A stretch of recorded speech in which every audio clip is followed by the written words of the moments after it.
আপনার এক্সপিরিয়েন্স কেমন সন্দীপ রায়ের সাথে কাজ করে? একটা লোক যে সব জানে অথচ জাহির করে না। আমি বললাম যে একজন বলল সন্দীপ রায়ের ছবিগুলো ঠিক মনের মতন হচ্ছে না। সত্যজিৎ রায়ের ছবি যেরকম হতো, সন্দীপ রায়ের ফেলুদাগুলো সেরকম হচ্ছে না। বললেন যে না না, যিনি বলেছেন তিনি তো ঠিকই বলেছেন। সত্যজিৎ রায়ের মতন ছবি তো আমি বানাতে পারবো না, আমি তো আমার মতন করে বানাচ্ছি। এই লোকটা he takes everything in his stride, কোনো কিছুতেই বিচলিত হন না, আচ্ছা, কোনো কিছুতেই ভেঙে পড়েন না, কারোর মুখের ওপর কারোর নিন্দে করেন না, আড়ালেও না। এবং এটা আমি বললাম যে এটা দেখেছো? হ্যাঁ।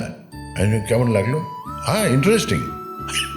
আমি বললাম ইন্টারেস্টিং মানে ইন্টারেস্টিং ক্যান বি এনিথিং, মানে তোমার ভালো লেগেছে? হ্যাঁ, ভালো লাগার মতো জিনিস আছে তো, মানে কতটা আছে সেটা আর বলতে না।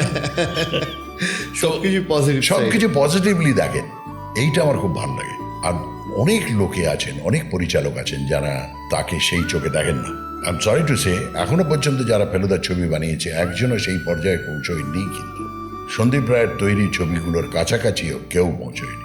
আমি বললাম এই তো তোমায় লোকে বলে যে তুমি বানাতে পারো না। হ্যাঁ, নিশ্চয়ই তারা দেখেছে কিছু একটা, যে জন্য তারা বলেছে।